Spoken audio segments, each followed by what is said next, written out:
Hola a todos, buenas noches, bienvenidos a esta charla técnica. Nos da mucho gusto que se conecten.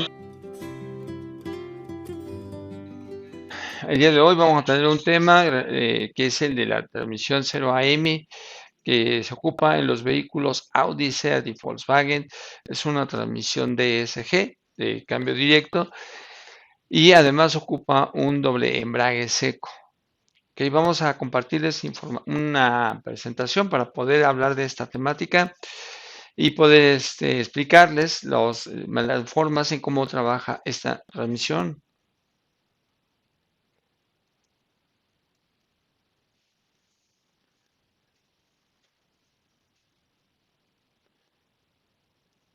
Muy bien. Esa transmisión inicia hace mucho tiempo. El primer vehículo en tenerla es el Audi A3, que aparece ahí en el 2008. Y también es importante saber que esas transmisiones en Europa, por ejemplo, ya tenían bastante tiempo de estar trabajando y tuvimos la suerte de tenerlas por primera vez a finales del 2008 y como parte final llegaron hasta el 2017. En el Audi A1 posteriormente también aparece en el 2010. En los vehículos de Volkswagen tenemos al Polo, por ejemplo, también en el 2010. Los Ibiza, León y Altea también ocupan esta transmisión. También por ahí está el León, anda la Tiguan. En fin, hay un conjunto de vehículos que van a ocupar esta transmisión. Los más emblemáticos realmente son el A1, el A3, el Polo y el Ibiza. También por allá anda el Toledo. ¿Ok? Esta transmisión pues también ya llegó a su fin en el 2017 y hasta la fecha no se ha vuelto a utilizar en esta marca Audi, Seat y Volkswagen una transmisión de doble clutch seco. ¿Ok? Vamos a describir este sistema. Es muy abundante este tipo de carros y de repente llega mucho trabajo de este en cualquier parte y pues muchos apenas se están enterando de ello y ya muchos pues ya para ellos es un trabajo de rutina, ¿no? Que llega constantemente. Ya con el tiempo les estaré explicando cuáles son las cosas buenas y malas. Y después de tanto tiempo de estar trabajando con ellas, qué es lo difícil y qué es lo fácil de este sistema. Bueno, pues todos sabemos que para identificar este tipo de transmisiones nos asomamos hacia el cárter que tiene, que es un cárter frontal, pero que además ese cárter frontal tiene una especie como de chipote, una parte cilíndrica que sobresale, que pareciera como para un filtro, pero realmente ahí lo que tenemos es un acumulador. ¿Ok? Eh, la transmisión va a ocupar dos tipos de fluido. Un fluido va a ser para los engranajes y otro fluido va a ser para el sistema hidráulico. No se ocupa un sistema como las cajas de clutch húmedo que ocupan el mismo fluido para la caja y el mismo fluido para la mecatrónica. En este caso no, en este caso van a ser totalmente diferentes. Un aceite que va a trabajar perfectamente con los engranajes, pero que no va a trabajar con la mecatrónica. ¿Ok? El sistema hidráulico va a utilizar un tipo de líquido y el sistema de engranajes otro. Cantidades, bueno, pues lo cierto es que no ocupan mucho líquido.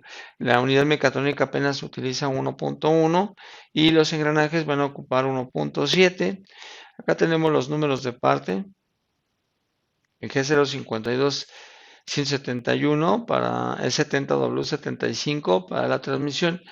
A veces la gente se confunde pensando que como aquí la caja es estándar, se le puede poner cualquier tipo de aceite y lo cierto es que no, porque para ser una transmisión que utilice engranajes helicoidales también ocupa ciertos componentes.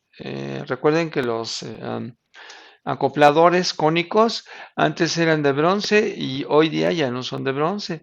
Entonces no se puede poner cualquier tipo de fluido porque los acopladores, algunos acopladores cónicos tienen pasta y no van a trabajar bien con cualquier tipo de fluido. Debe de ser uno muy parecido al original. Si pueden poner el original mejor y si no, uno multigrado que sea muy parecido al que nos dice aquí 70W75. Pareciera que no, pero ¿cómo marca la diferencia que las cosas sean las correctas? Para el fluido de la unidad mecatrónica tenemos un G004000 que es para dirección asistida y solo necesita 1.1 litro, lo cual quiere decir que con un solo litro no va a quedar al 100%, tenemos que agregar un poquito más. Ahora, ni la transmisión ni la unidad mecatrónica tienen cómo checar el nivel, ¿sí? No puedes saber tú si están a nivel o no. ¿Qué es lo que tienes que hacer? Pues quitarles el aceite y ponerlo en un recipiente y posteriormente medir. Estamos conscientes de que no va a salir todo el aceite, pero debe de estar muy cercano a la cantidad que nosotros esperábamos. Por ejemplo, si saco el de la transmisión, creo que 1,5 litros sería correcto. Si quito el aceite de la mecatrónica, creo que es poquito menos de 1 litro, también sería correcto. Y yo podría decir que el nivel es correcto.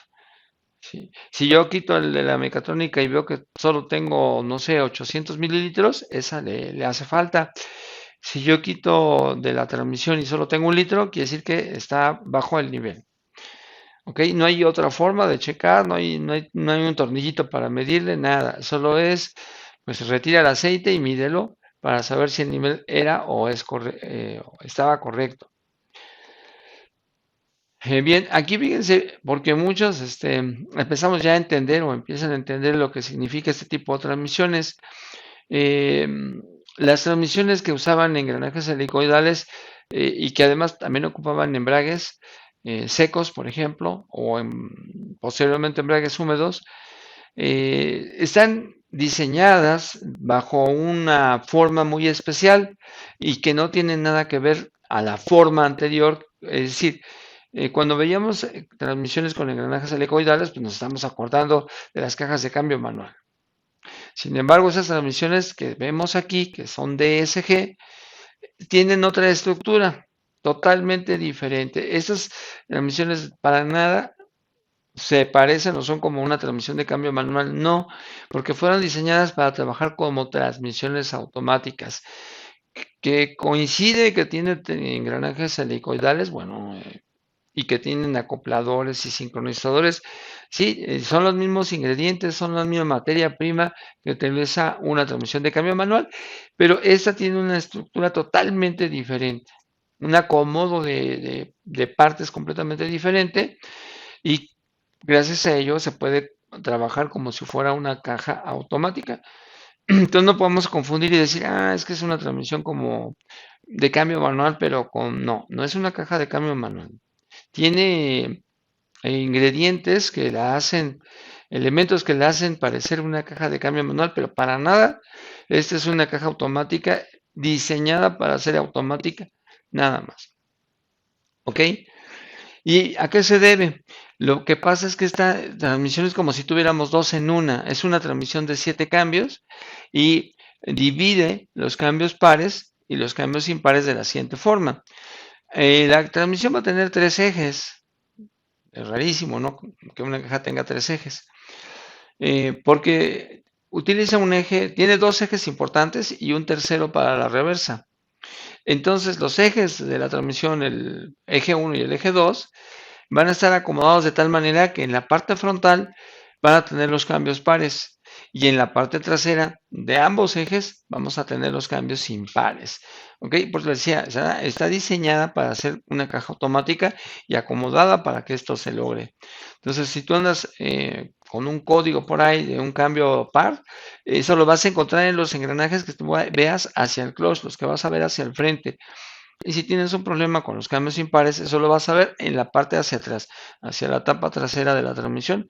Ahí van a estar los cambios impares. ¿Ok? Esas son las características que tiene. Si van a utilizar horquillas comunes y corrientes como las que, bueno, más bien comunes, ¿no? No son corrientes. Vamos a encontrar horquillas comunes como en las transmisiones de cambio manual, pero aquí hay algo diferente en las horquillas que van a tener un magneto y ese magneto va a ser utilizado para poder generar una señal y la TCM pueda saber si se está aplicando un embrague o si se está aplicando el otro, ¿ok? O más bien, para saber la posición de la horquilla. Y de acuerdo a la posición de la horquilla ya sabemos si tenemos primera o tercera o segunda o sexta, por ejemplo. ¿Ok? Entonces, ¿cómo está diseñada para que esa funcione de manera eh, automática? Hay tres partes a distinguir en esa transmisión. Hoy día no podemos decir que llega una caja y que te digan, oiga, está mi caja fallando, ¿cuánto me sale por arreglarla? Como normalmente nos sucede con las cajas convencionales. En este caso no es así. Los males que pueda tener las transmisiones se dividen en tres. Puede ser que la transmisión llegue y el problema sea el sistema del embrague. Puede ser que la transmisión llegue y el problema sea la unidad mecatrónica o la tarjeta. O puede ser que la transmisión llegue y no sea ni el embrague, ni tampoco sea la mecatrónica ni la tarjeta, que el problema lo tengamos en la transmisión. ¿Ok? Para ello, para poder saber cuál es el mal que tiene la caja, pues obviamente vamos a ocupar el escáner, eh, consultando sus datos, consultando sus códigos, nos vamos a dar una idea en qué parte de estas tres se encuentra el problema de la caja. ¿Ok? No siempre el problema son los embragues. Sabemos que muchas veces llegan por una presión, con fuga de presión, y nos vamos a la hidráulica, a la mecatrónica. Hay veces que el carro no arranca, no quiere dar marcha, y pues ahí nos vamos a la tarjeta. Y el carro hay veces que no tiene reversa, y eso es provocado por las partes internas de la transmisión. Entonces aquí no es como siempre de que, pues sí, mira, tu caja la vamos a tener que arreglar y te va a salir en tanto. No, aquí es que mira, tu transmisión tiene un problema de embrague y hay que cambiarlo. Tu transmisión tiene problemas de presión y hay que revisar y checar tu sistema hidráulico. Tu transmisión parece estar bien del clutch y del sistema hidráulico, pero hay que entonces desarmarla, porque tienes un problema mecánico, un ruido, un zumbido, un valero, por ejemplo. Entonces cambia totalmente la panorámica cuando se trabaja con estas transmisiones, ¿verdad? Esas transmisiones son, bueno, ahorita que hablamos del sistema hidráulico, son de alta presión, ¿ok? Las transmisiones convencionales pueden alcanzar alta presión. Este sistema trabaja con 60 bares, pero también puede trabajar con 42 sin ningún problema. Yo creo que hasta con 40 bares está funcionando. Pero para que funcione de manera óptima, de 42 a 60. Y hay sistemas, por ejemplo, como los CVTs, que pueden alcanzar esa presión. Sin embargo, este sistema no puede tener menos. O tienes 42 o tienes 42 o no funciona. O empiezan los grandes males de la caja, ¿no? Entonces, aquí no es como en otras transmisiones en donde sí podemos tener alta presión, pero hay que acelerarle. Hay que acelerarle a 3000 y ya tenemos un montón de presión. Aquí no, aquí es todo el tiempo necesitamos y requerimos alta presión. Alta presión para aplicar un embrague, alta presión para aplicar una horquilla y tengamos cambios. Todo momento se requiere alta presión. Y los sistemas convencionales no nos dan esas ventajas, no nos dan esa posibilidad de que tú luego tengas alta presión. En los sistemas convencionales donde tenemos una bomba que está manipulada la cremallera, por ejemplo, de la transmisión, aquí aquí no, la bomba que tenemos no depende de las revoluciones del motor. Es una bomba eléctrica que va a trabajar de una manera totalmente diferente, pero que nos va a permitir tener la suficiente presión desde que abres el switch. Desde que abres el switch ya tienes ahí los 60 bares, que es lo que se necesita para que el sistema funcione, y en todo momento tenemos al menos 42 bares para poder hacer trabajar la transmisión. ¿Sí? Es un sistema muy especial que requiere en todo momento, desde que ya te quieres moverlo, que haya alta presión. Y ahorita que veamos el sistema hidráulico, pues vamos a fijarnos qué elementos son los que se ocupan para que se logre esa alta presión. Pues muy bien, vamos a ver de qué está hecho el clutch. El clutch es algo muy especial y está diseñado por Look. Look, ok, ya saben ustedes que Look es una empresa alemana que todo tiempo ha trabajado con embragues. Ya hay mucha competencia en embragues, pero Look siempre ha sido innovador y ni se diga aquí, ¿no? Que él intentó lo del doble embrague y tiene la patente para poder hacer funcionar una transmisión con dos embragues, lo cual permite, como les comentaba, es como si tuvieras dos cajas. Una caja se va a encargar de los cambios impares, primera, tercera, quinta y séptima, y la otra se va a encargar de los pares, segunda, cuarta, sexta, y se agrega la reversa. Entonces se va poner un embrague para los cambios impares y ese va a ser el K1, ¿ok? Se le va a encomendar la misión de los cambios impares a K1 y se le va a encomendar la misión de los cambios pares al K2. Entonces, esa transmisión tiene unas cualidades muy parecidas a las transmisiones convencionales automáticas porque la transición de un cambio a otro es similar a una de planetarios. En menos de un segundo ya pasó la transición de primera a segunda, de segunda a tercera, tercera a cuarta. Es muy rápido esa transición de cambios.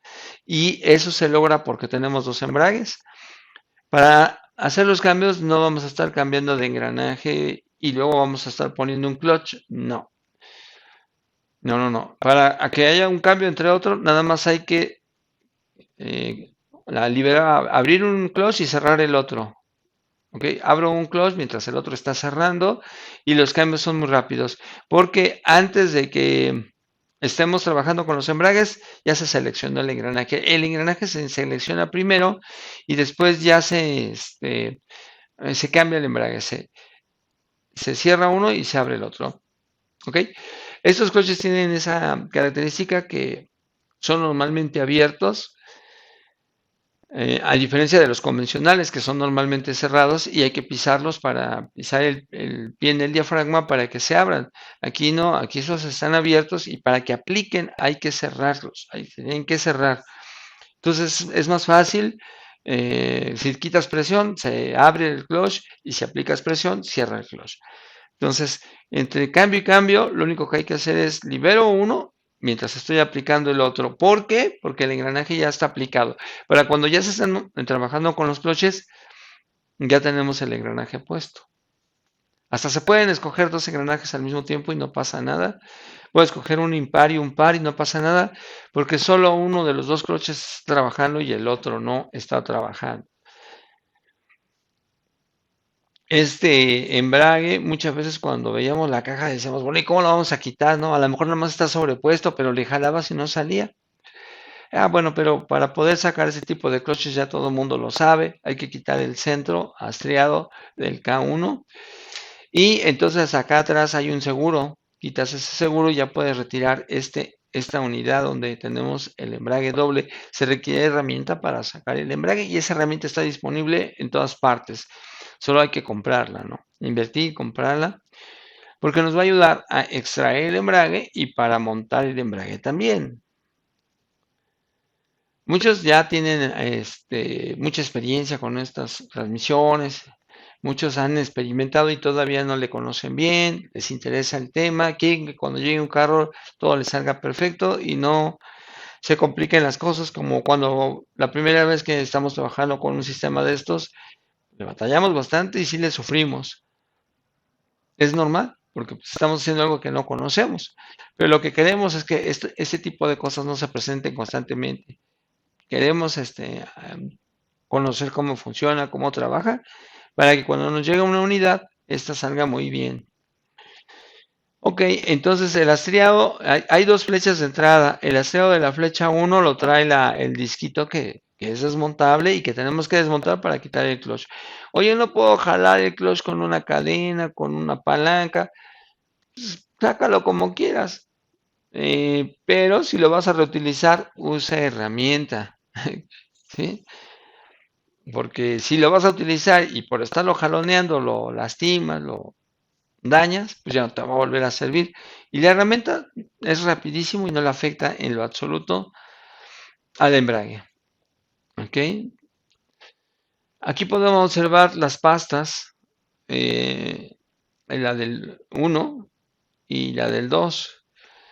Bueno, aquí no puedo distinguir cuál es cuál, ¿verdad?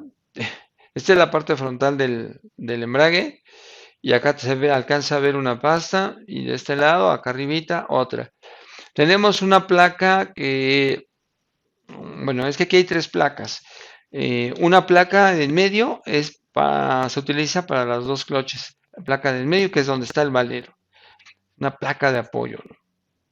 Después tenemos una segunda placa que es la que cierra el disco de pasta, que sería para el K1, y una segunda pasta de K2 que cierra la pasta del K2. Entonces, la placa en común es la que va en medio Estos embragues no se atornillan a la cremallera, pero tienen una sección cuadrada. Esta sección cuadrada, vayamos, este ni siquiera entra a presión. Está sobrepuesto sobre la cremallera, porque donde sí está a presión y donde está fijo es en la caja. Así es que no se va a mover ni para adelante ni para atrás porque está fijo en la transmisión y solo necesita apoyarse sobre la cremallera, sobre el volante bimasa, a través de esta rueda cuadrada o con cuadros cuadrados que están aquí. Eso es para que haya contacto, para que haya movimiento entre uno y el otro. Pero esta nada más va a estar fija en la transmisión. Hay otros embragues secos que sí se tienen que atornillar, como el de la DPS-6, en este caso no. Está nada más ahí unida con el volante bimasa sin que tenga uno que atornillarla. Ok, entonces vamos a tener dos cosas de cada una, dos discos de fricción, dos diafragmas, dos placas opresoras, una que es común para las dos collarines, dos horquillas, etcétera, etcétera. Aquí tenemos las horquillas de primera generación que eran de fierro colado y que para hacer los ajustes, porque este es un clutch que sí se ajusta, a diferencia de otros que no se ajustan, este sí hay que sacar los ajustes. Se ajustaban por medio de rondanas, pero no duró mucho tiempo eso cuando aparece la segunda generación que no requiere rondanas para hacer los ajustes. Ok, bueno, aquí podemos observar los embragues, el 1 y el 2. Es que miren, un embrague cuando aplica, hagan de cuenta que la placa se va hacia atrás y cuando aplica el otro, la placa se va hacia el frente. Es algo diferente. Bien, miren, para desmontar el embrague doble, bueno, como ya hemos dicho, no hay que quitar el centro. Se utiliza una herramienta, bueno, quitas el seguro también, este seguro hay que quitarlo. Para quitar este seguro a veces hay que hacer presión hacia el clutch para empujarlo tantito para atrás, porque el embrague, es lógico que con el tiempo que se está empujando, está ejerciendo mucha fuerza sobre el seguro y nos cuesta trabajo quitarlo. Si quieres quitar ese seguro bien fácil, entonces tienes que empujar hacia atrás el embrague, vas a quitarle toda la carga y lo vas a sacar muy fácil. ¿Ok? Es porque el embrague está empujando tiene carga sobre el seguro por el tiempo, por el uso y a veces cuesta trabajo. Si empujamos la unidad doble, entonces va a ser fácil quitar el seguro. Ahora esa es la herramienta que se ocupa para poder extraerlo y es súper fácil. O sea, te permite retirar el embrague de una manera muy, muy fácil. Está también la herramienta de look, pero ¿quién te la vende? Y además es más aparatosa. Esto es mucho más fácil y es similar a la original de la Volkswagen, ¿no? Cuando quitas el embrague, lo que vas a ver en el fondo son las horquillas. Aquí tenemos un ejemplo de horquillas, pero de segunda generación, no de primera como la que vimos hace ratito. Ok, la horquilla grande es para el collarín grande, que es para los cambios impares, y la horquilla chica que vemos aquí en medio es para el collarín pequeño, que es para los cambios pares. Ojo aquí, cuando trabajamos con este embrague y lo estamos desmontando con la intención de reemplazarlo, vamos a encontrar la parte de atrás, la concha totalmente llena de polvo de pasta. Entonces, todos los que nos dedicamos a esto sabemos que cero, o sea que no podemos ocupar el aire de la compresora. No, aquí no se va a quitar el polvo de la caja con aire de la compresora, porque es un polvo dañino, es cancerino, y vamos a hacer una super nube de polvo que vamos a tener que respirar y nos va a hacer daño.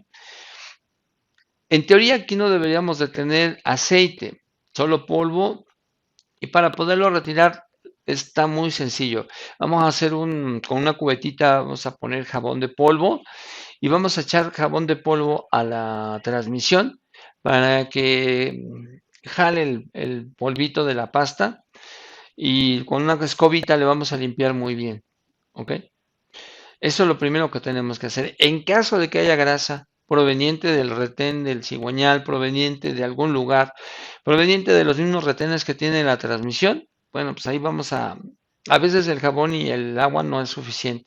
Tendríamos que usar un poquito de gasolina o de diésel para limpiar esa parte grasosa. No es necesario que limpiemos todo. De hecho, aquí no se recomienda usar solventes. Pero si vemos que hay una parte muy lodosa creada por el aceite, ahí sí podemos hacer un poquito de solvente sin exagerar y después volverlo a enjuagar con la agüita con jabón y agua. Y con eso es suficiente para que queden perfectamente limpias esas áreas. Aquí no se recomienda usar grasa y ni ningún tipo de líquido lubricante. ¿Por qué? Porque atraen al polvo. Los elementos que se usan aquí, horquillas y todo eso, no se tienen que lubricar, no es necesario. Y si tú quisieras hacerlo, eso tendría que ser con grasas especiales que son de alta temperatura y que no son grasas que se baten, sino que se quedan ahí donde tú las pones. Pues esas hay que estarlas buscando porque no se encuentran en cualquier lugar y no podemos poner exceso, sino apenas unos cuantos gramos para que sirva de lubricación. No podemos poner mucho ni exceso de grasa porque la grasa atrae al polvo y todo se va a caer ahí. Entonces, recuerden, aquí no se debe de ocupar el aire de la compresora, no se va a sopletear nada. Cuando se hacen frenos, tampoco se debe de sopletear. Hay mucha gente que está acostumbrada, pues rápido, sopletearle. Pues sí, sopleteas y se sale todo el polvo, pero es malísimo ese polvo. Te vas a volver asmático si haces eso. No, aquí lo que se tiene que hacer es con agua, jabón y enjuagar. Tampoco vamos a ocupar toneladas de agua, ¿no? Con una cubetita chiquita es suficiente y con dos bandejitas de agua lo enjuagas y no tienes que estar malgastando el agua. ¿Ok? Todo hay que medirse. El agua está escasísima, pero es la mejor forma de lavar estas cajas. Y si tienen agua tratada, pues mejor. Ok, entonces son advertencias importantes. Hay veces que eso no te lo dicen, pero cuenta y es importante. Fíjense cómo son los discos de pasta de estas transmisiones. En el caso de Close de los pares, ni siquiera tiene muelles de amortiguación. Y en el caso del uno, que es el de primera, tercera, quinta reversa, sí tiene muelles en el centro, tiene muelles de amortiguación. La pasta obviamente no es súper especial, pero tampoco es una pasta común y corriente, pues va a aguantar mucho torque ahí. Y de hecho los discos de pasta como estos no tienen la capacidad de trabajar con mucho torque. Por eso es que los carros que tienen este doble embrague son carros compactos. Qué bueno fuera que ya hubiese una pasta más fuerte para poder trabajar un doble clutch seco con vehículos medianos o más grandes. Todavía no se ha desarrollado eso. Y los de discos de pasta siempre van a ser carros compactos, perdón. Y la pasta pues sí es muy similar a las que nosotros vemos en los carros de cambio manual, ¿ok? El hastiado, como vemos aquí, de los cambios pares, ahí se ve perfectamente, y el de los impares está aquí. Tenemos la flecha de entrada 1, la flecha de entrada 2.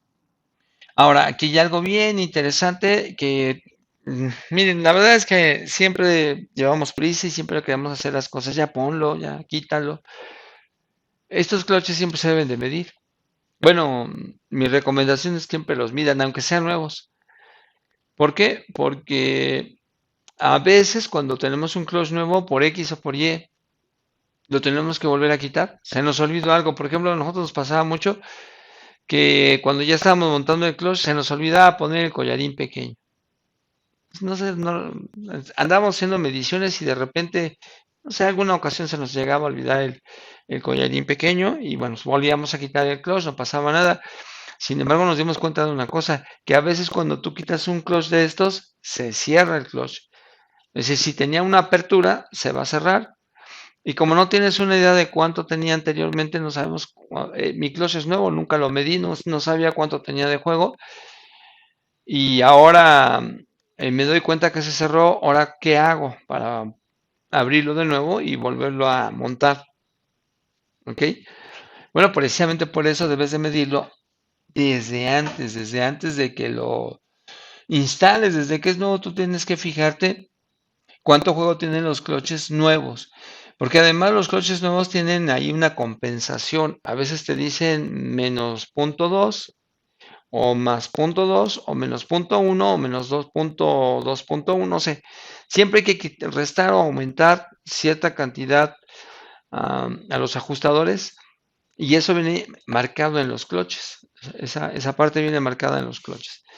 Entonces, para todos aquellos que son así como que muy curiosos y les gusta, no sé, ver las cosas como deben de ser y ya han medido los embragues, se van a dar cuenta que, por ejemplo, para la segunda generación, el embrague 1, el embrague K1 anda por ahí de 60 milésimas de pulgada.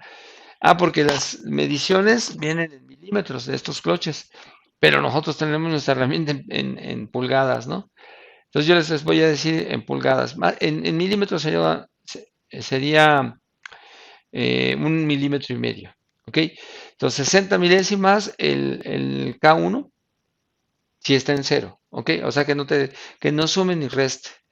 Que no le tengas que sumar ni restar. Si está en cero, vas a medirle como 60 milésimas o 1,5 milímetros. Si tú mides el K2, ese va a tener 70 milésimas.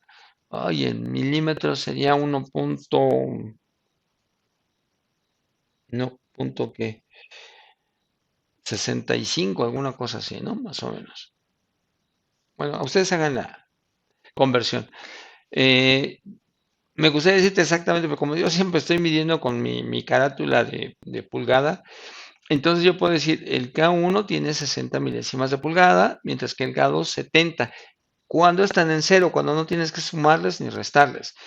Cuando tienes que restarles es porque se pasaron de juego.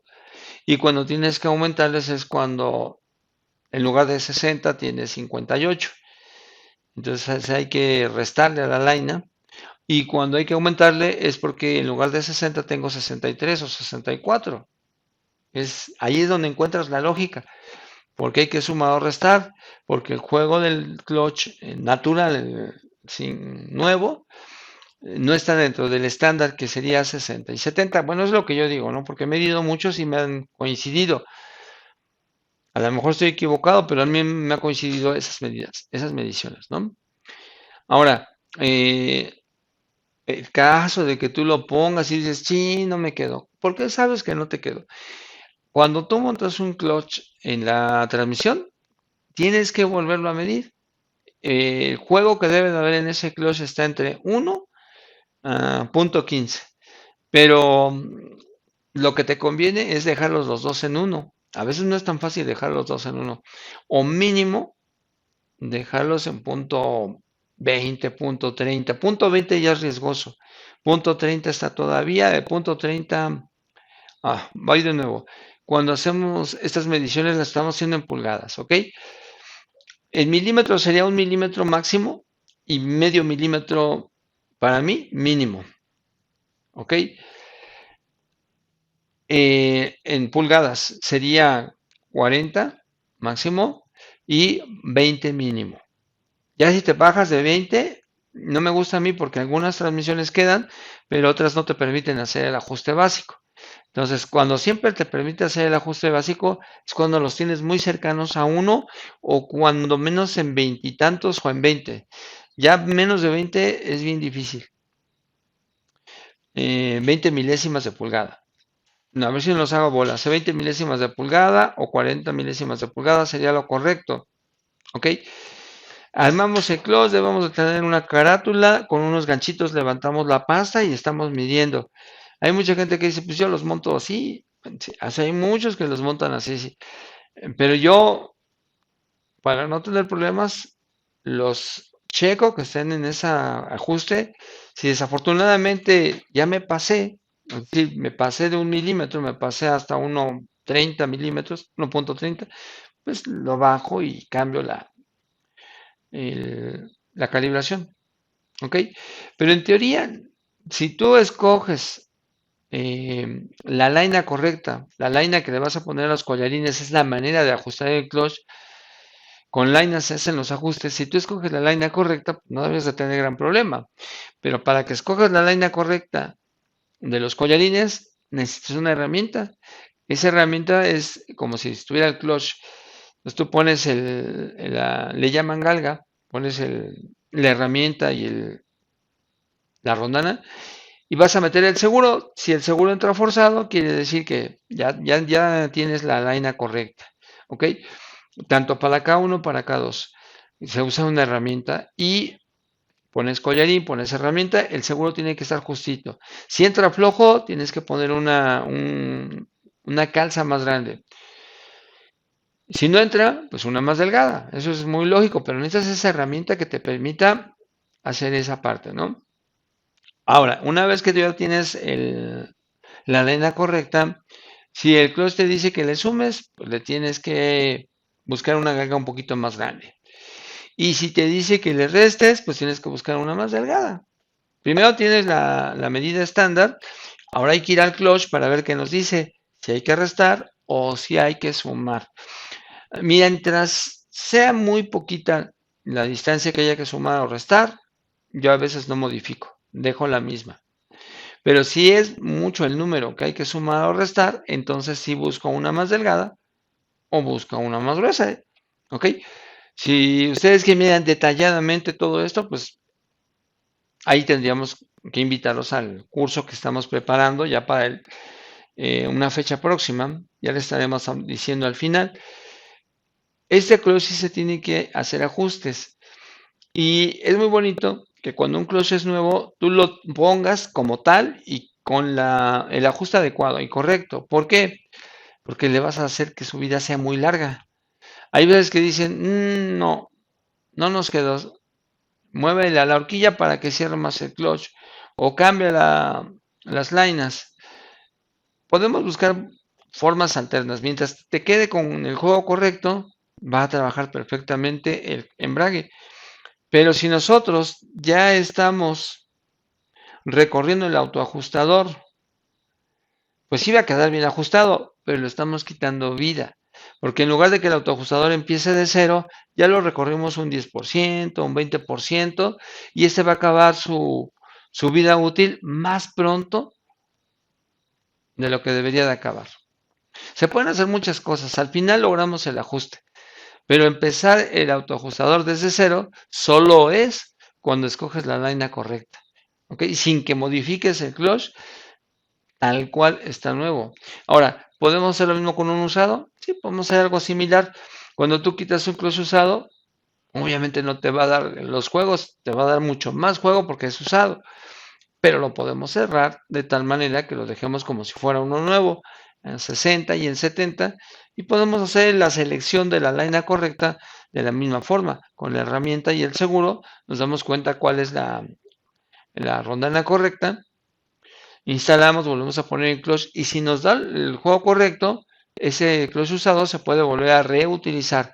Ojo, algunos clutches usados ya no se pueden reutilizar porque se cierran solitos y eso se debe a que los autoajustadores se barren y al barrerse, pues tú los puedes abrir, lo montas y se cierra de nuevo, definitivamente ese clutch ya no sirve. ¿Ok?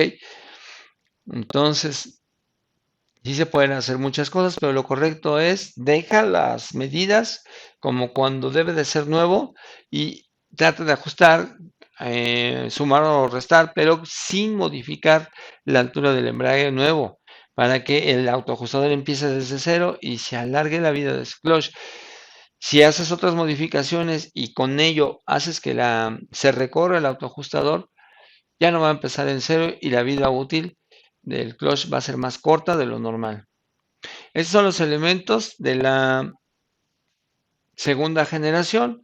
Esta es la horquilla que tiene un collarín cóncavo y esta es la laina que se va a ocupar para hacer el ajuste correcto. Este es el collarín de los cambios pares y tiene aquí unas ventanitas para que se acomode en el portacollarín y no se gire. Y este se va a ajustar con este tipo de lainas. Hay lainas de diferentes espesores y hay estos conitos de diferentes espesores también para hacer los ajustes. Estos son los autoajustadores y en estas dos como partes que están aquí hay unas como unos dientecitos, por así decirlo, y esos dientecitos van a trabajar, ahorita les digo en dónde, y esos son los que se van barriendo y entonces ya no puedes hacer ajuste. Se llevan unos resortes, esos resortes ¿para qué son?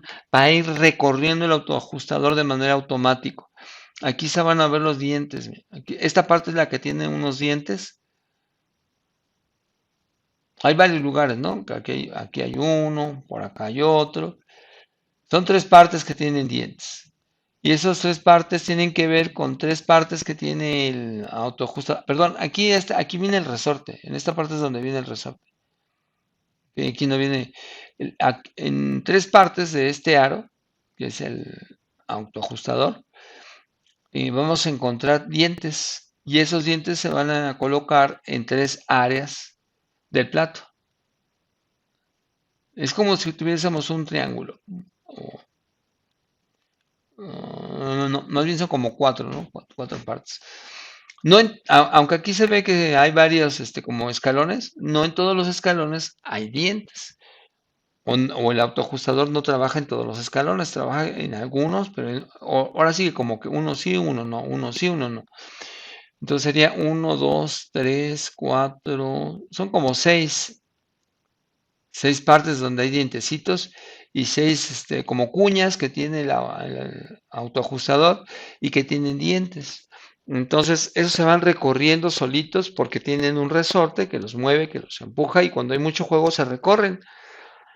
Entonces, cuando nosotros estamos ajustando el clutch, no debemos de tocar eso para que el autoajustador empiece desde cero. Si lo modificamos con tal de que nos dé el ajuste, pues el autoajustador se recorre, vamos a tener el ajuste, pero ya no empezó desde cero.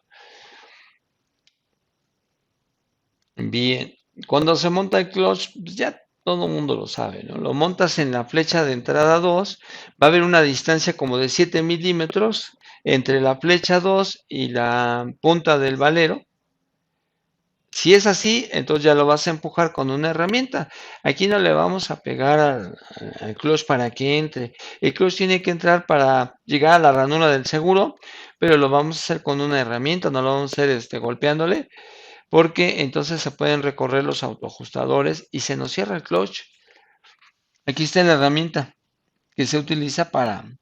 Esta herramienta le das a tope y va a bajar el clutch a tal grado que puedas poner el seguro y después nada más lo vas a levantar un poquito. Son las herramientas para poder trabajar con él y después hay que hacer mediciones, hay que medir.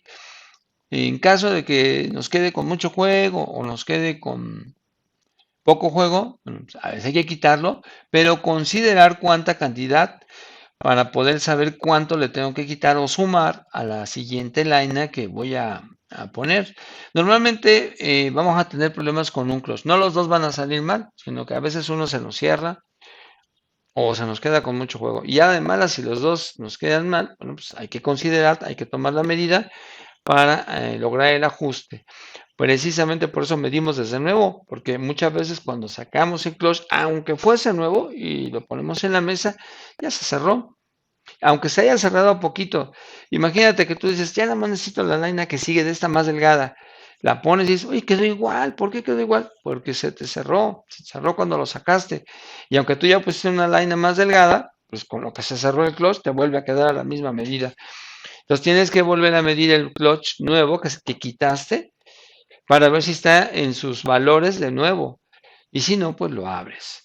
Para abrirlo tienes que hacerlo de una manera muy especial, parecido al de la Ford. Tienes que comprimir diafragmas para poderlo abrir. Si no comprimes diafragmas, sí puedes modificarlo, pero corres el riesgo de empezar a barrer los dientecitos del autoajustador. Pues no te conviene, mejor hay que comprimir el diafragma. ¿Cuánto hay que comprimir el diafragma? Bueno, esos son los secretos que vas a llegar a aprender. Ahora, yo quisiera compartirles que a veces, y es que aquí viene lo interesante de la gente inteligente, que no siempre vamos a decir, tengo Volkswagen, tengo Audi, tengo SEAT.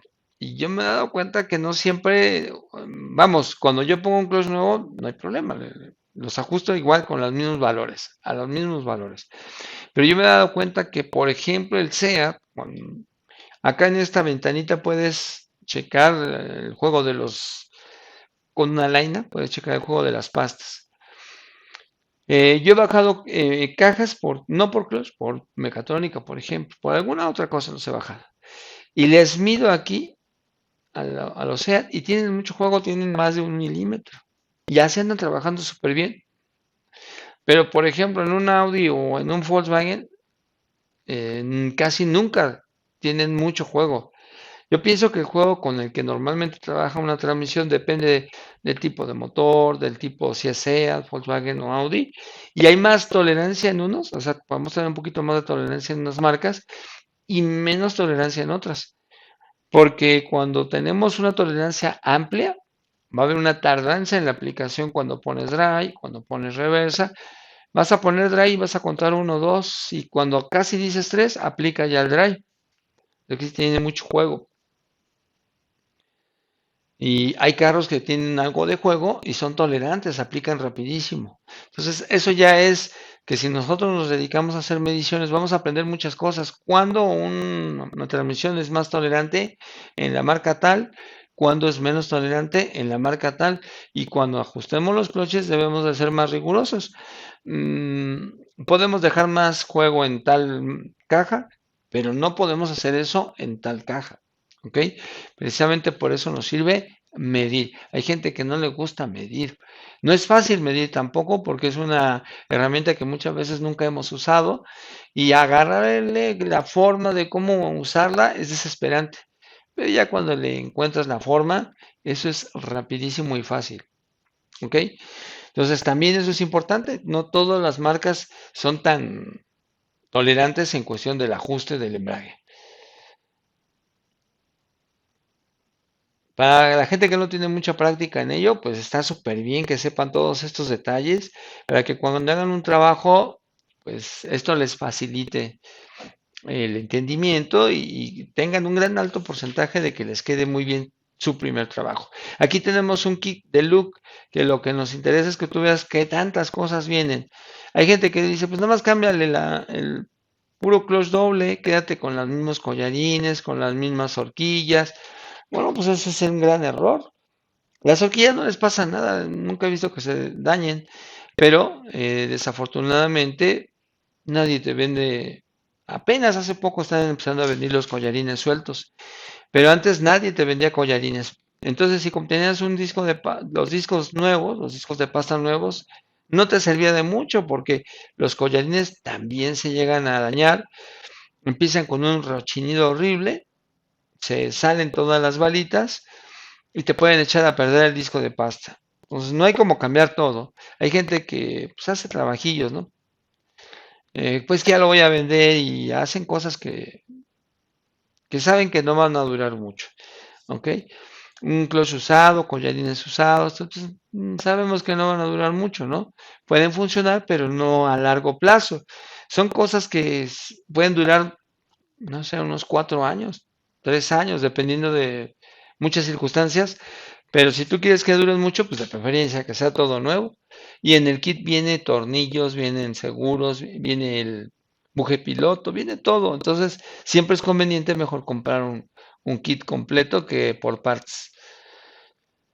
Muy bien, esto ya no lo vamos a ver. Aquí sí quiero que vean ustedes que las horquillas, como ya hemos dicho, tienen unos magnetos. Aquí está el magneto de una horquilla. Acá está el otro. Y esos magnetos tienen un norte y un sur. Como les decía, sirven para saber en qué cambio estamos, en qué engranaje se está seleccionando. Eso es a través de los sensores que tiene la mecatrónica. Y también aquí quiero que ustedes vean que las horquillas tienen unos puntos de plástico sólido, que es donde se van a apoyar en el housing. Pero para la reversa no tenemos ese punto de apoyo. A la reversa lo que tenemos es una especie como de valero. Bueno, no es un valero, la verdad, es un cojinete con balitas. Aquí está bien. Y este se daña. Con el tiempo se daña, ¿ok? Y cuando se daña, no vamos a tener reversa y me parece que ni sexta. Entonces, ¿qué tenemos que hacer? Abrir la transmisión, para reemplazar esta parte. Y para abrir la transmisión tiene su chiste. Muchos van a decir, nah, pues yo le voy quitando hasta que la desarme. Pues sí, pero puede pasar esto, mira. Esta flecha de entrada uno se rompió porque le dieron de golpes y se rompió esa parte de arriba donde iba el seguro. Pueden romper el housing, pueden hacer muchas cosas. Aquí hay un procedimiento. Si seguimos ese procedimiento no le va a pasar nada a la transmisión, vamos a poder cambiar esos cojinetes y todo va a salir bien, porque es muy común esa falla. Pero si no tenemos herramienta y queremos hacerlo como queremos, pues no creo que nos salga del todo bien. De hecho, también cuando no sabemos el procedimiento para quitar una mecatrónica, a veces podemos dañar los magnetos de las horquillas o la rueda para las revoluciones de la flecha de entrada uno. ¿Por qué usamos el desarmador y le damos por todos lados? Porque a veces se atora la mecatrónica, pero se atora porque no conocemos el procedimiento para retirarla. Entonces, como estamos dando desarmadazos por todos lados, o cuando quieres abrir la transmisión, le das por todos lados y empiezas a dañar cosas por dentro. Entonces, por eso es importante conocer los procedimientos de cómo debo de retirar una mecatrónica, cómo debo de abrir la transmisión para evitarme problemas. Otros van a decir, no, pues es más fácil conseguir otra caja. Consigues una caja de hueso, ya nada más le pones la mecatrónica y el embrague. También, ¿por qué no? O sea, todo depende del presupuesto, de muchas cosas, ¿no? Pero también, no por ello no quiere decir que no puedas desarmar una transmisión, si se puede. Bien, estas los dos flechas de entrada. La 2 solo tiene dos engranajes. En cambio, la uno, que es para los impares, tiene tres. Más bien tiene cuatro. El de primera, el de tercera, el de quinta y el de séptima. Y el de los pares tiene para segunda reversa y para cuarta sexta. O sea que un engranaje le va a servir, en este caso el primero, le va a servir al engrane de segunda y al de sexta. Tiene que salir la flechita. Y el otro va a ser para cuarta, no, perdón, segunda reversa y sexta cuarta. Acá es primera, el que sigue es tercera, quinta y séptima. Primera, tercera, quinta y séptima.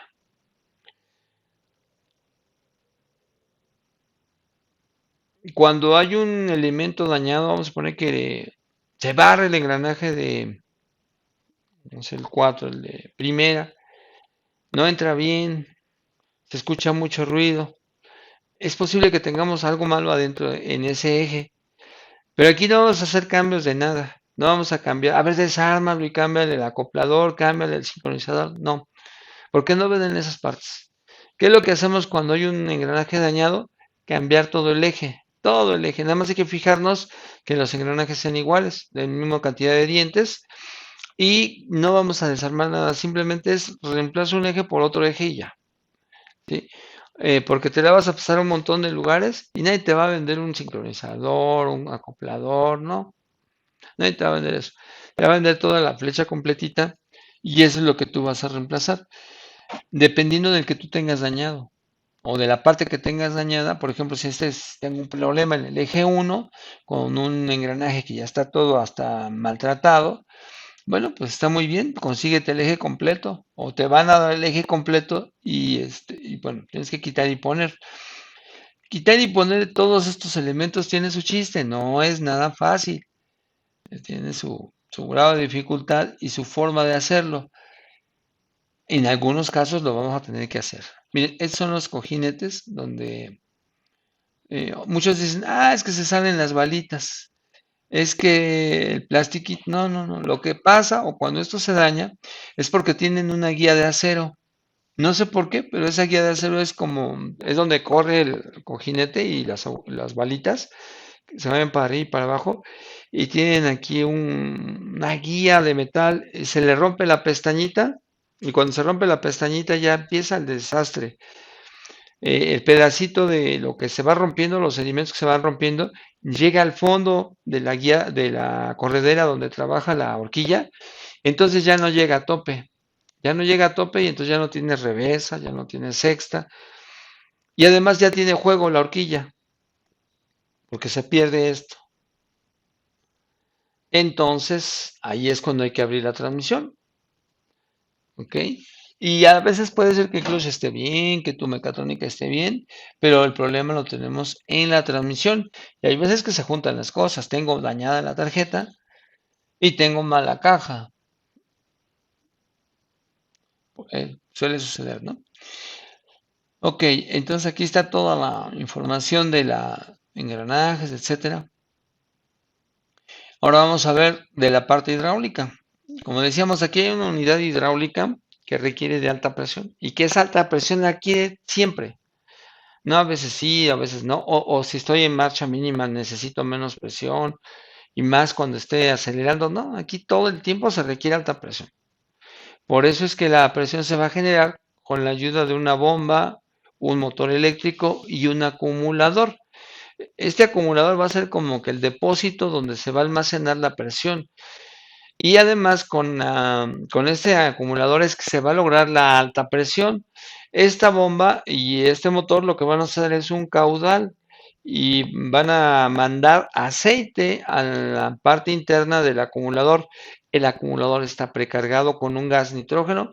Entonces cuando el aceite llega al acumulador, lo empuja. No vamos a tener un montón de aceite ahí en el acumulador, no, es muy poco el aceite, tal vez sea un cuarto en cantidad, ¿cuánto les diré que podríamos tener ahí?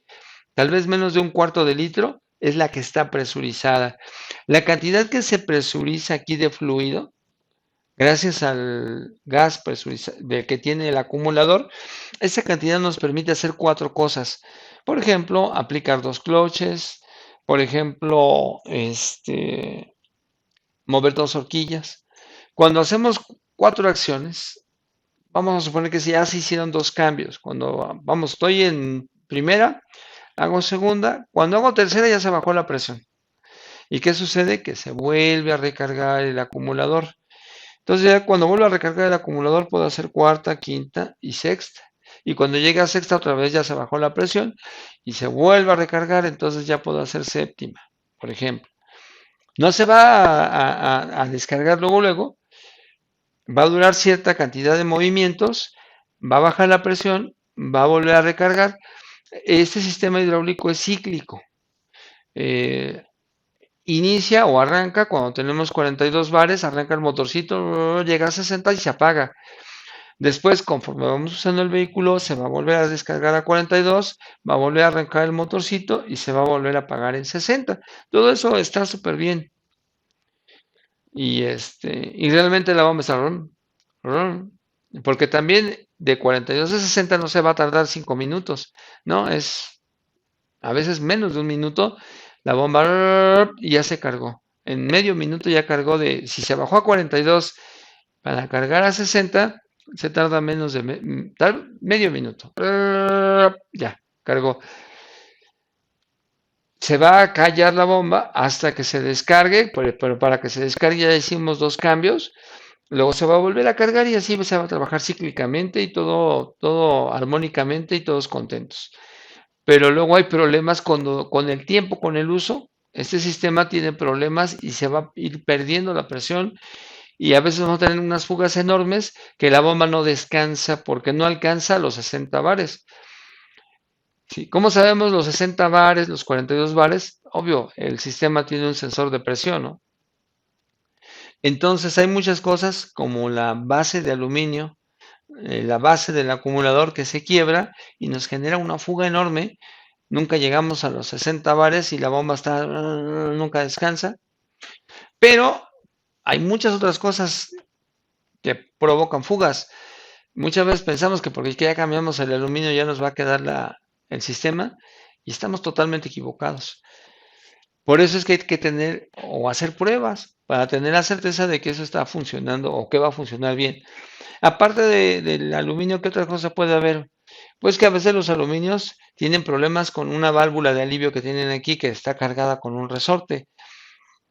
Esta no debe de fugar hasta que alcancemos mucha presión, pero a veces no tenemos mucha presión y ya están fugando de aquí. Las juntas usadas a veces son las que están mal y no el aluminio. Las juntas llega un momento en que se deforman y generan fugas, tanto las juntas de los solenoides como las juntas del aluminio, de la base de aluminio, a veces son las que causan la fuga. Muchas veces nos hemos encontrado que cuando estamos trabajando este sistema, el acumulador viene, no te cuesta trabajo quitarlo, viene flojo, por así decirlo. Y el aluminio no está dañado. Hay veces que sí, cuando el aluminio está demasiado flojo es porque el aluminio está roto, pero a veces el aluminio no está roto y el acumulador está flojo. O sea, hay muchas circunstancias que pueden generar las fugas y también que nos obligan a hacer ciertas cosas para corregir esas fugas. Pero hay una más difícil de encontrar. Como quiera que sea, si tenemos fugas, podemos arrancar a través de la tarjeta, podemos arrancar el sistema, podemos echarlo a andar y el sistema se tiene que parar cuando llega a los 60 bares. Si está totalmente descargado y lo llenamos con aceite, sí le va a llevar más tiempo, tal vez le lleve un minuto, cargarse por completo y apagarse. Entonces, si le ponemos aceite, podemos fijarnos si hay una zona donde haya burbujas. Si hay burbujas, es que hay fuga. Si no hay burbujas, es que no hay fuga. Y esa prueba nos va a permitir ver que no haya problemas en la base de aluminio, en el acumulador, en la misma bomba, pero no nos va a diagnosticar los solenoides. ¿Ok? Una prueba en banco no nos va a decir si los solenoides están bien o están mal. ¿Por qué? Porque están apagados. Y si los solenoides están apagados, no pasa por ahí el aceite. Solo hasta que ponemos esta unidad en el carro es cuando trabajan los solenoides y nos vamos a dar cuenta si hay una fuga provocada por solenoide. ¿Ok?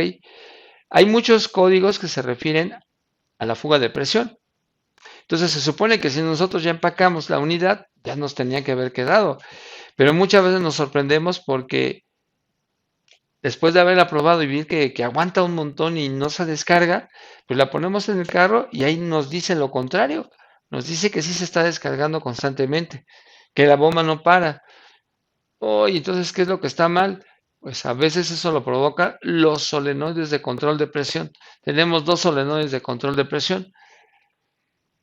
Aquí también luego tenemos fugas, pero estas fugas no las vamos a ver en la prueba de banco, sino conforme el vehículo se va moviendo, que son los pistones que mueven a los cloches. Y pues nos damos cuenta por cómo las direcciones, ¿no? Cuando mueves el cubrepolvo, ahí hay aceite. Y esas fugas provocan que con el tiempo se baje el nivel del aceite y el vehículo se quede sin movimiento. Acá tenemos unos pistones que son los que van a hacer los cambios y ahí también hay empaques. A veces ahí también tenemos fugas y también son de esas fugas que no las vas a notar en el banco, sino es cuando el carro ya está trabajando y que de repente el nivel empieza a bajar. ¿Sí? Hay sellos por todos lados. Bien, esa es la base de aluminio que es donde se va apoyado el acumulador y es la que todo el mundo se sabe, ¿no? Cambiar esta parte, todo el mundo lo sabe hacer. Pero después se sacan no saben qué está pasando, por qué siguen los códigos de fuga de presión. Esta es la lámina que yo les digo, es la junta que luego se deforma. Hay una parte donde luego se deforma, que es donde aprieta un tornillo y muchas veces sale presión por ahí y se sale por el respiradero. También a veces cuando el acumulador está un poco flojo, también el aceite sale por el respiradero. Llevan un filtrito y dos paquetes de solenoides. Uno va a ser para los cambios pares, el otro va a ser para los cambios impares. De esos cuatro solenoides que ven ustedes aquí, uno es el solenoide de seguridad o solenoide de control de presión. Cuando ese está apagado, ningún solenoide tiene presión. Y cuando ese prende, entonces todos los demás tienen. Cada que se apaga el solenoide, no debe de haber fugas. Porque si hay fugas, entonces se baja la presión. Y entonces los solenoides de presión muchas veces nos generan problemas y por ello luego no quiere quedar el sistema hasta que cambiamos esos solenoides, principalmente los de presión. Y aquí, si tú sabes seguir las líneas, tú te vas a dar cuenta cuál es el solenoide de las horquillas, cuál es el de presión de línea, cuál es el del embrague, etcétera, etcétera. Para que no te digan, sino que tú mismo puedes saber cuál es cuál. Esta es la parte electrónica del sistema en donde hay sensores, como habíamos dicho, para el movimiento de horquillas y saber qué engranaje se está aplicando. También aquí mismo tenemos dos sensores de RPM, uno para la flecha de entrada 1 y otro para la flecha de entrada 2. Acá mismo tenemos un sensor de temperatura, pero a la vuelta de esta tarjeta tenemos el de presión. ¿Ok? Y tenemos otro sensor más que lo ponemos en la concha de la transmisión para medir el giro del embrague doble. Esto es en las unidades anteriores, porque hoy día este sensor que viene aquí con la cola de rata ya no existe, ya está descontinuado. Este, y ese sensor ahora ya viene en la parte central de la tarjeta. Aquí están los nombres de los sensores. Fíjate que desafortunadamente es muy bonito saber que aquí hay varios sensores y que esos se llaman G270, G617, G618, eso está muy padre. Aquí está el sensor de presión y el sensor de posición de los vástagos del embrague. Todo está muy bien, pero desafortunadamente cuando tú checas códigos, nunca, de los nunca vas a ver que diga, oye, está fallando el sensor G270. Jamás. Nunca vas a ver que diga, el sensor G618 nos dice que allá se recorrió mucho, ya tiene mucha carrera el vástago del clutch. Jamás vas a ver eso. No vas a ver un código que diga, el sensor de movimiento G487 está fuera de rango. La vida ni con escáner original, ni con ninguno vas a ver esa. Una de las grandes broncas con este sistema es que los códigos no son claros. Yo creo que lo hicieron a propósito, ¿no? Te das una mareada cuando lees los códigos de estas cajas. Todos estamos esperando que nos diga, hay corto o señal incorrecta del selector G489. No, no viene eso. Te va a decir el selector 4, el selector 3. Aquí no dice quién es el 3. En toda la información que tú busques de Audi, nunca te va a decir cuál es el selector 1, el 2, el 3, el 4. Yo quiero pensar que el selector 1 es el de primera, por ejemplo. Tal vez esté equivocado, pero jamás en la vida va a aparecer el nombre de un sensor. Jamás va a venir el G490, nada de eso, que es lo que a lo mejor nosotros estamos esperando, pero no. Hay que tener una estrategia para entender los códigos de este sistema y pues para saber qué es lo que está fallando y qué es lo que tenemos que corregir. Porque también como tenemos códigos de sensores, también tenemos códigos de actuadores, de solenoides. Pero jamás en la vida vas a encontrar que te diga, hay un circuito abierto en el solenoide N9435. Nada de eso. Si vieras qué complicado es a veces, dice actuador no regulable, señal no plausible, pero no, tienes que analizarlo con mucha calma porque los códigos de verdad que están bien raros y jamás en la vida encuentras el nombre de la pieza. Entonces yo a veces digo, bueno, al menos nos sirve para saber dónde van las cosas, ¿no? Dónde va uno, dónde va el otro. Pero lo que no me gusta es que jamás aparecen cuando nosotros tenemos códigos. Bueno, así es esto. Entonces decía que aquí hay 4 solenoides, pero uno solo es el de presión. ¿Y cómo sé? Bueno, ahorita les voy a explicar cómo saberlo. Todos los solenoides se alimentan a través de una línea, todos, que es esta. Pero los solenoides, por ejemplo, esta es la salida de un solenoide, esta es la salida de otro solenoide y esta es la salida de otro solenoide. Es decir, la salida viene abajo.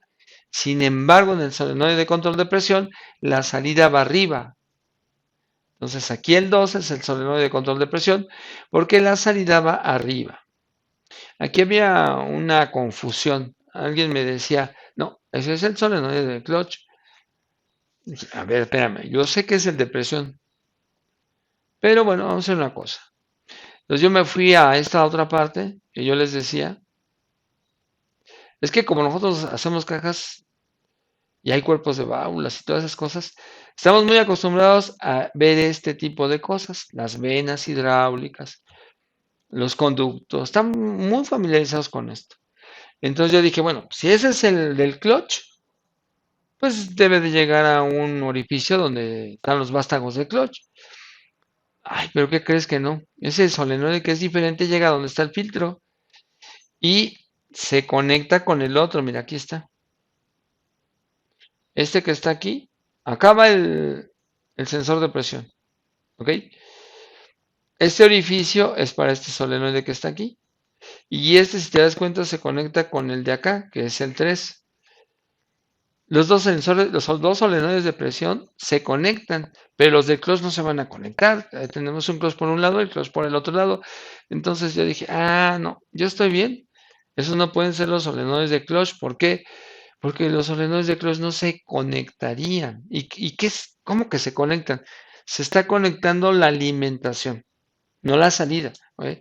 Ahí lo que tenemos es presión y estamos alimentando al de la izquierda y estamos alimentando al de la derecha. Esos son los solenoides de presión. Los del embrague son otros. Por ejemplo, si tú sigues este hoyito, va un vástago. Entonces, ¿qué quiere decir? Que este que está hasta arriba es de un clutch. Y fíjate que aquí hay dos hoyitos. Si tú te vas del otro lado, vas a encontrar otro similar. Aquí hay dos hoyitos. Entonces, este es el circuito del otro clutch. Pues aquí tengo un solenoide de clutch y aquí tengo otro solenoide de clutch. Pero bueno, eso no es necesario que tú lo sepas, a menos de que seas muy curioso. Eso es más fácil para nosotros porque todo el tiempo estamos en la parte hidráulica. Para nosotros se nos dificulta más, como te digo, entender los códigos porque están muy raros. Uh, Sin embargo, poco a poco y con la práctica y la experiencia, vamos entendiendo qué quieren decir los códigos, porque son muy repetitivos. Siempre nos aparecen muchos códigos a cada rato. Ya hasta sabemos que cuando sale ese código ya sabemos qué hacer. Pero lo que sí quiero que ustedes entiendan es que muchas cosas que serían mucho más fáciles no existen. Es decir, que los códigos vengan con el número de pieza del componente, ¿no? Entonces, así no vienen, ¿eh? Entonces, vamos a usar unas estrategias para poder entender los códigos y saber qué es lo que está mal. Entonces, ya les decía, entonces, todos salen por abajo y el único que es diferente, que es el de presión, es este. Este solenoide es importante que lo identifiques porque ese muchas veces es el causante de que tengas fugas de presión, aun cuando todo lo demás esté bien. Aquí esto podría echarte abajo a cero, fíjate bien, te podría echar a cero la presión. ¿Ok? Aún con tu aluminio nuevo, con tu acumulador en buen estado, este solenoide te manda a cero la presión. Nada más para que veas. ¿Por qué es tan importante saberlo o encontrar? Muy bien. Pues aquí tenemos la bombita, el motor, el motorcito eléctrico. Estos motores vienen siendo de una generación nueva, ¿verdad? Que se están ocupando hoy día para todo. Son motores trifásicos de corriente directa y que no usan escobillas. ¿Ok? Que no usan escobillas, son motores eternos, duran un montón, muchísimo duran. Lo que se daña son los módulos que hacen que el motor trabaje, se caduca, falla, se quema, pero los motores siguen y siguen y siguen y siguen. Si tú los golpeas, si tú los maltratas, si no los sabes quitar, en fin, todo eso se daña, ¿no? Pero en sí nunca he visto uno que digas ya no sirve. Para que se pongan en corto los embobinados, pues están. Podría ser que sí, si no paran. Si estás y por las fugas de presión, pues sí, de tanto usarse, pues va a llegar un momento en que ya no sirve, por así decirlo. Igual aquí la bombita, que es una bomba de engranes, pues también es una bomba súper eficiente, dura un montón, porque siempre está bien lubricada. Pero también, si nunca para el sistema debido a las fugas de presión, también se van a dañar. Recuerden que el sistema es cíclico y solo si llegamos a los 60 bares se apaga la bomba. Se va a volver a prender cuando llegue a 42, que es fácil, pero llegar a los 60 es lo que luego es difícil y provocan que lo primero en dañarse no es la bomba ni el motor, lo que se daña es la tarjeta y se quema y se daña. Entonces hay que cambiarla. Siempre que tenemos una fuga de presión, el grande y el carro ha trabajado mucho tiempo con esa fuga de presión, es posible que la tarjeta en corto plazo también se dañe, porque su circuito ya está sensible, ya está fácil de durar muy poco. Con esta misma tarjeta, las tarjetas que luego ya cambiamos porque no sirven, a veces nos ayudan a arrancar los motorcitos y las ocupamos para luego hacer pruebas. El motor se llama B401. El sensor de presión se llama G270. A veces ya ni quisiera decir esto. No porque, bueno, diga nada más el motorcito puede alcanzar a almacenar, a consumir 10 amperes. A veces me da coraje, yo sé cómo se llaman las partes, pero lo que me da coraje es que esos nombres no aparecen en los códigos, que bien podrían ayudarnos a tratar de identificar cuál es la falla, pero pues yo sé que este tipo de cosas los fabricantes se guardan como si fuera un secreto. No quieren que nosotros tengamos información suficiente. Solamente a través de la experiencia y el acierto y error vamos aprendiendo. No, no hay explicación para los códigos y pues tenemos que hacer el esfuerzo. A veces no es nada del otro mundo y no es nada malo tampoco que hasta los más expertos se equivoquen en la interpretación de los códigos. No, yo no conozco a alguien que no se haya equivocado, que no haya quemado una tarjeta, que no haya cambiado cosas y no eran esas. Nadie, nadie, nadie. Porque la verdad es que la información de diagnóstico que tenemos aquí es muy nula, es muy cortita, es muy compacta. Y entonces muchas veces al no entender un código, pues no tenemos que jugar. Yo creo que es esto, pues vamos a hacerlo. No, pues no fue eso. No, pues entonces va a ser esto otro. Pues estamos cerca, pero tampoco fue. ¿Ves? De verdad que luego no son claros los códigos y eso nos hace batallar. Entonces, hemos aprendido mucho a través de la experiencia, la repetición de los códigos. De repente dices, ya, y ahora sí ya le encontré, es esto lo que estaba mal. O estamos preguntando con los colegas, ¿no? Pero todos hemos tenido caídas en esos sistemas. Es normal, es un sistema nuevo y la información vas a tener un montón de información que no te sirve para el diagnóstico. Ahí sí, es lo difícil, ¿no? Si tengo un montón de información, pero a la hora de hacer un diagnóstico no me sirve esa información. Me sirve de mucho, sí, pero no para el diagnóstico. Y eso hace que hasta los más expertos hayan equivocado. Y ahorita a lo mejor ya son unos super expertos y no se equivocan, pero yo sé que todos hemos pasado por momentos difíciles con estos sistemas debido a que los códigos no son tan claros cuando tú los ves. Y lo mismo seguro les va a pasar a ustedes, si es que no tienen mucha experiencia. Bueno, aquí tenemos cómo aprender lo que hay en este sistema, aunque la numeración es incorrecta porque la manera de leer los pines no es la correcta. Ya tenemos esta información, antes no la había. Y esto lo hicimos nosotros con la intención de que tú pudieras conectar la tarjeta para poder echar a andar la bomba y probar si había o no había fugas. Por eso hicimos este pinout. Acá arribita son las partes de voltaje importante para activar los actuadores. En 5 y 6 tenemos el voltaje y la tierra la tenemos en 4 y 7, si más no me acuerdo. Y tenemos que alimentar el 1, alimentando el 1 y el 4 y 7 con voltaje y el 5 y 6 con tierra. Perdón, 5 y 6 voltaje y 4 y 7 con tierra, entonces va a prender la bomba. Pero ojo, no prende luego, luego. Cuando tú ya prendiste la tarjeta, tienes que contar hasta 10 para que la bomba arranque. Pues bien, muchachos, tenemos ya listo y preparado nuestro curso.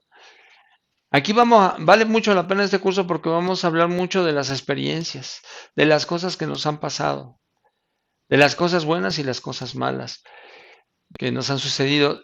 Nos hemos equivocado mucho, me refiero a muchos. Yo creo que nadie, y si alguien lo dice, que nunca se ha equivocado o que ha sido muy certero y que le han salido toda la vida las cosas bien, te va a engañar. Porque aquí hay tres cosas: mecánica, hidráulica y electrónica. Habrá quien sea excelente programador y sepa mucho de electrónica, pero no va a tener la misma suerte en la hidráulica ni en la mecánica. O a lo mejor en la mecánica sí, pero en la hidráulica no. Y habrá quien sea muy bueno en la hidráulica y en la mecánica, pero para la electrónica le batalla. Entonces, no, es muy difícil encontrar una persona dotada de todo. Y aunque fuera dotada de todo en electrónica, en hidráulica y en mecánica, si él no ha trabajado o no ha tenido capacitación directa de la Volkswagen, de Audi, difícilmente se va a saber los atajos, difícilmente se va a saber entender los códigos rápido. ¿Ok? Todos hemos tenido tropiezos cuando hemos trabajado en este sistema, que hoy día las cosas son diferentes y que nos salen muy bien, es una cosa, pero todos hemos tenido tropiezos, por eso podemos compartirte las experiencias, los atajos, los tips, y que tú cuando tengas que trabajar en este sistema no batalles tanto como nosotros, ¿ok? Que llegues al logro, a la solución de los problemas de una manera más relajada, más sencilla, porque ya tenemos, este sistema ya es bastante, ya tiene muchísimo tiempo y ya tenemos mucha forma de cómo diagnosticarlo, de cómo encontrar la solución. ¿Ok? Para el próximo martes 17 ya vamos a iniciar este curso en línea, ya saben, el horario es de 7 a 9, son 6 sesiones, 6 clases, los martes y jueves los tenemos de 7 a 9. A veces tenemos un poquito más de tiempo para las preguntas, para los comentarios que ustedes nos hacen. ¿Ok? Eh, yo no soy de la idea porque yo he visto muchas veces que te dicen, ¿sabes qué? En sábado y domingo te enseño todo lo que tienes que saber de este sistema. Vamos a empezar a las 9 de la mañana y acabamos a las 9 de la noche. Ese tipo de cosas a mí no me gusta. Pedagógicamente es imposible. Digo, podría creer que ciertas personas que están adiestradas podrían alcanzar el conocimiento en 2 días, desde la mañana hasta la noche. Pero de acuerdo a la capacidad que tenemos nosotros como técnicos, es imposible que una persona en tan poquito tiempo asimile lo que tiene que asimilar respecto a este tema. A mí me gusta más tardarme, en este caso 6 clases, para ver más detalles sin que te tengas que preocupar por todo. Tú preocúpate ahorita por el embrague, que es lo que vamos a ver, y olvídate de todo lo demás. Cuando estés en la parte hidráulica, preocúpate por eso y olvídate del embrague y de todo. O sea, nada más en una sola temática vas a asimilar muchísimo más el conocimiento, vas a poder entender mejor. Que va a ser necesario, es necesario que entiendas perfectamente las cosas, porque de esa manera no te vas a confundir tanto con los códigos. Cuando no tienes claro bien cómo funcionan las cosas, te llegan los códigos. Hay veces que te dices, ay, nada más tengo un código, qué bueno. A veces tengo dos, tres, también no es malo. Pero hay veces que te llueven códigos y no sabes ni por dónde y te hace dudar mucho de lo que tú, poco o mucho que conozcas, te hace dudar mucho de lo que tú sabes. Entonces tiene que quedar muy claro de toda la teoría de cómo funciona el sistema para que no te vayan a revolcar la bola de códigos que de repente sale. ¿Ok? Entonces, bueno, les agradecemos mucho. Ya tenemos aquí los números de contacto, los teléfonos, para que ustedes se comuniquen con nosotros y podamos una vez anotarlos en la lista de todas las personas que van a tomar este curso. Definitivamente es súper recomendable. Es un tema que todo el mundo ha visto una, dos y tres veces y luego me comentan, pues ya lo vi como 4 veces y no lo entiendo. Bueno, no es que no le entiendas, es que muchas veces es demasiado rápido. Y a veces cuando es demasiado rápido las cosas no podemos captar al 100% como debemos de captar las cosas. Pero bueno, ya estamos aquí, los invitamos, les agradecemos su participación en esta charla. Estamos aquí listos para que ustedes nos llamen y formemos un buen grupo de estudio para el sistema CBM. Gracias a todos, que tengan buena noche y los esperamos. Muchas gracias.